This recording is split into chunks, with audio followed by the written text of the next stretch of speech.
ఒకే ఒక్క దెబ్బ, ఒకే ఒక్క భారీ బహిరంగ సభ దెబ్బతోటి, ఒకే ఒక్క భారీ బహిరంగ సభ పనితోటి రేవంత్ రెడ్డి బోల్తా పడ్డాడు. మామూలు బోల్తా కాదు. రేవంత్ రెడ్డి గ్రాఫు ఇప్పుడు రేవంత్ రెడ్డి గ్రాఫ్ దాదాపు 45% ఉంటే, కేసీఆర్ భారీ బహిరంగ సభ పెట్టిన తర్వాత, కేసీఆర్ సభ కంటే ముందు 55% గ్రాఫ్ పెరిగింది. కేసీఆర్ భారీ బహిరంగ సభ పెట్టిన తర్వాత రేవంత్ రెడ్డి గ్రాఫ్ ఎడికి వచ్చింది తెలుసా?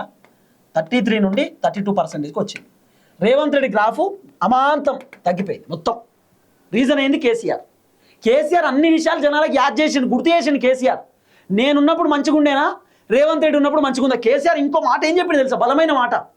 నేను ఆ రోజే చెప్పిన, కేసీఆర్ చెప్పిండు. కేసీఆర్ వాస్తవానికి ఎన్నికల ప్రచారం చేస్తున్న టైంలో చెప్పిండు ఏమని?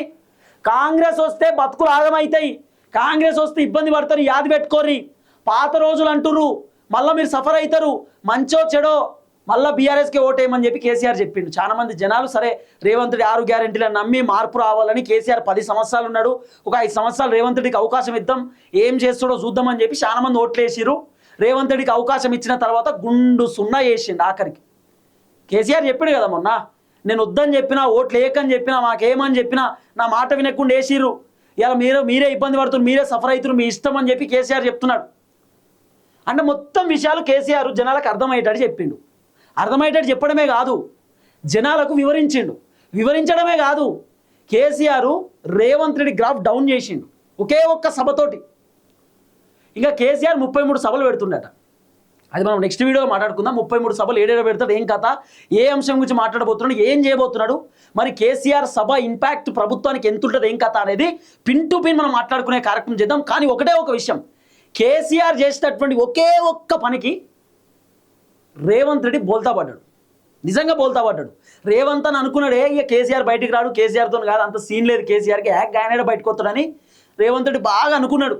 బయటకు వచ్చిన కేసీఆర్ని ఎవడు పట్టించుకోడు, జనాలు ఏం కేసీఆర్ని అర్థం చేసుకోరు, అయిపోయింది కేసీఆర్ పని, ఆయన వయసు కూడా అయిపోతుంది, ఆయన ఇప్పుడు ఇంటికాడనే ఉండాలి, రెస్ట్ తీసుకోవాలి, సీనియర్ సిటిజన్, ఆయనతో ఏమవుతుందని రేవంత్ రెడ్డి అనుకున్నాడు.